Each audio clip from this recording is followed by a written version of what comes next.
Hi there, and welcome back to Drawing Inspiration. As you can see, I decided to whack out my sketchbook and my pencil case, so I could do some more traditional art using my alcohol-based markers. So I start by drawing out the basic sketch of what the character's going to look like. I chose Gaston from Beauty and the Beast. I thought it would be really funny if he had some seriously strong coffee, misspelt deliberately, before you guys wonder later on. And it's been a little while since I last used my markers, so it felt a little bit alien to me, but I had a lot of fun doing it all the same.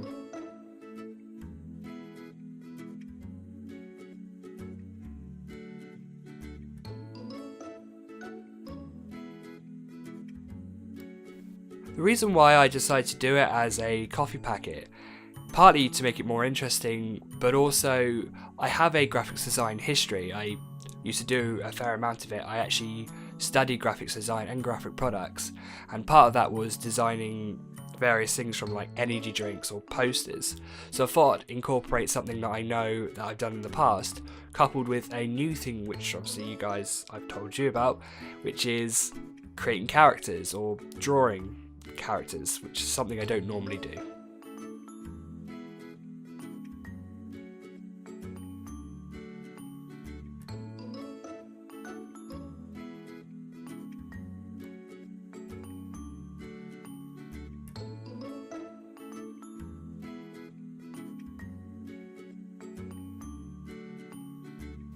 As you can tell, I tried to incorporate some of Gaston's features, for example his strong jaw, his bulging muscles, and his cockiness to the point that he's even got his eyes closed. But then I moved on to actually creating the coffee packet itself. This part was a little bit easier, it's something I have done before, although not an actual coffee packet, but rather doing packaging in general.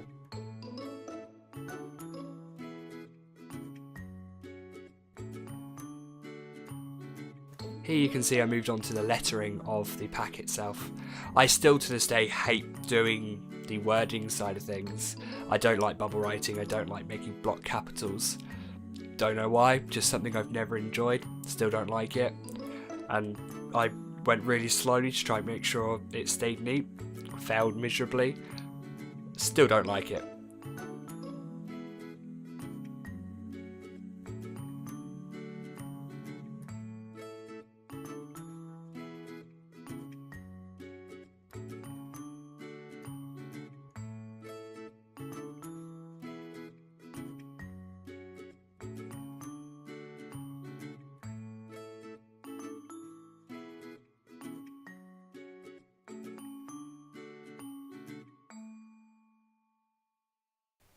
Here I spelt coffee wrong deliberately, because in the movie Beauty and the Beast, Gaston makes fun of a book because it doesn't have any pictures. So I decided to make a joke out of the fact that he probably can't spell as well if he can't read.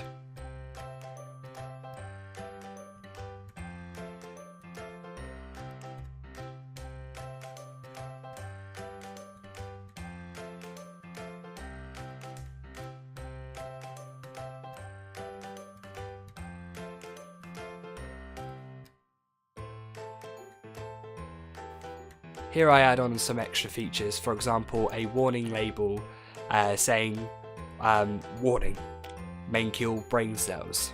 I just thought I'd put a little bit of joke in there, as you know Gaston's not a bright guy.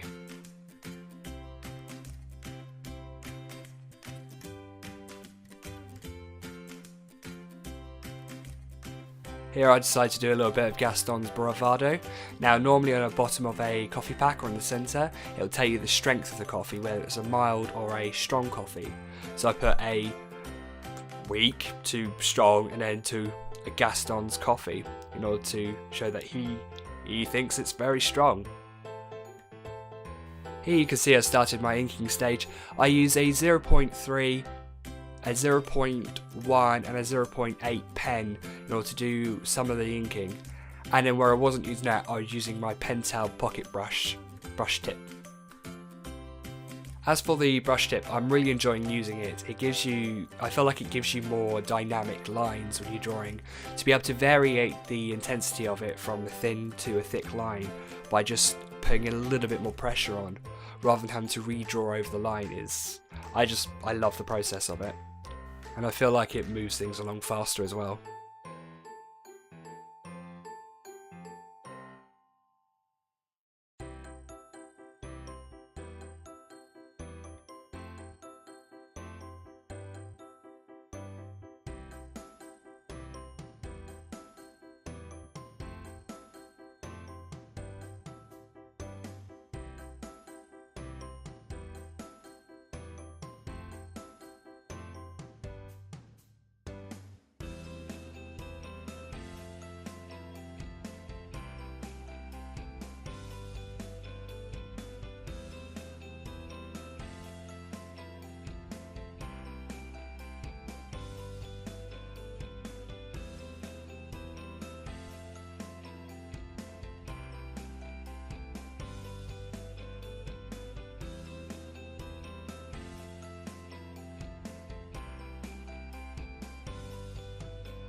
In this picture I do a lot of experimenting, and some things work out well, others I've ruined and there's actually no way of repairing it.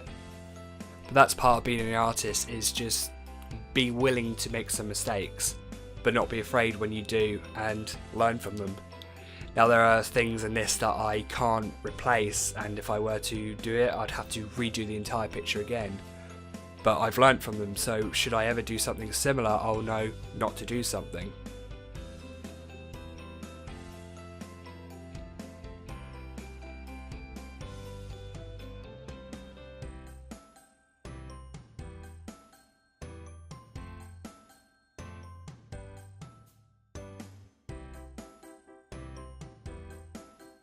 So here I'm just rubbing out the lines ready for me to do the colouring in stage with my alcohol based markers. Now I didn't do what I would like to do with the markers, which is to do more blending, but I'm finding getting the balance right without putting lines on, which I end up failing anyway. There was loads of like drawing lines, like as if you're using a pencil or something. But that can only be rectified by using a brush tip, and unfortunately my alcohol based markers aren't actually brush tips. You've got the chisel tip and then you've got the small bullet. Unfortunately that's all I've got.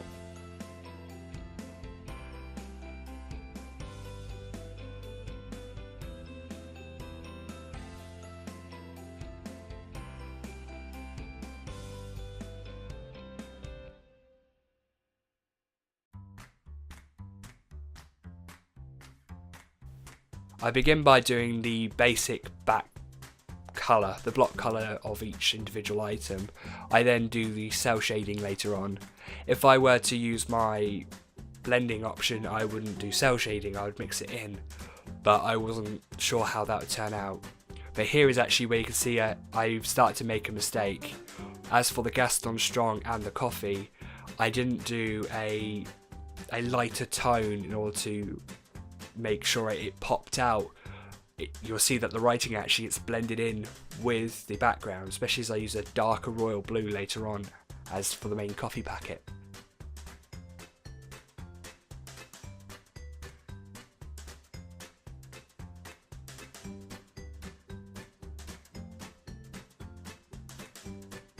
It's always good to critique yourself. Obviously don't be too hard on yourself. Often you'll be like, I don't like that, that's terrible, I'm never doing that again. But the reality is, it's only a small mistake, and it could easily be rectified for the next time you do the picture.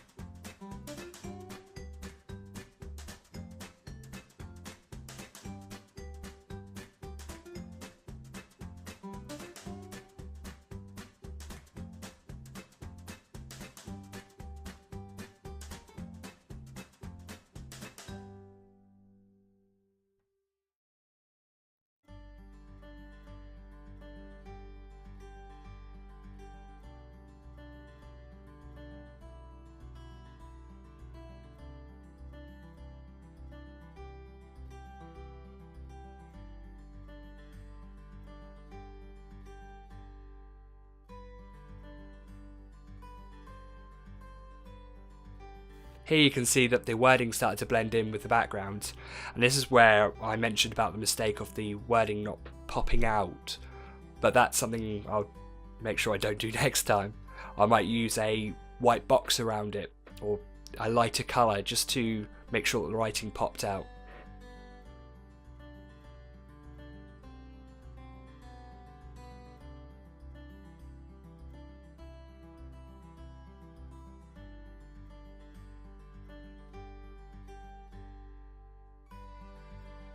This is a good example of the differences between traditional and digital art. If I had done this on the computer, which I would normally do my graphics design on, I would realise, oh, that's not right, and then I would go over it with a box. I would create one in the background, or I would just erase a line that I don't like, or change the colour. Unfortunately, with the ink and pen, as soon as you put that line down, you can't really get it up. You have to start the picture all over again. But it was an interesting, with the idea of you had to commit, you had to just put a line down and just commit to it. But as far as graphics design, I would still choose a computer just for that flexibility of being able to erase it afterwards.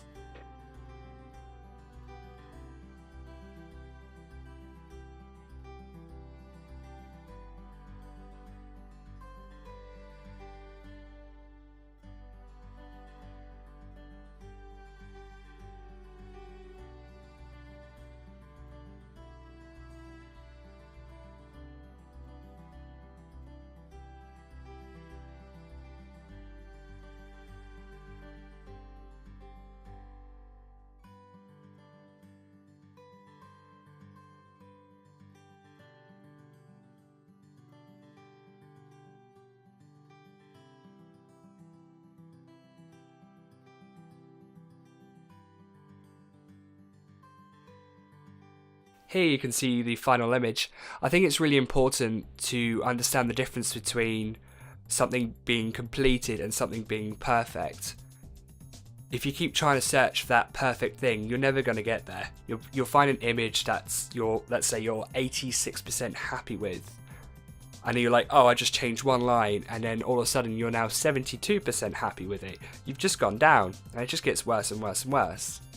I think really important when it comes to designing and experimenting with new things is just to complete it and then move on, try it again on something else. That way you've got your evidence that you've improved over time, but you can also see where you went wrong in the past. Anyway, that's the end of the video. I really hope you guys enjoyed it, and of course click there to subscribe. You can watch my most recent video, and don't forget to like and comment with suggestions of what you'd like me to do next. I'm really open for any suggestions. Until next time, see you later.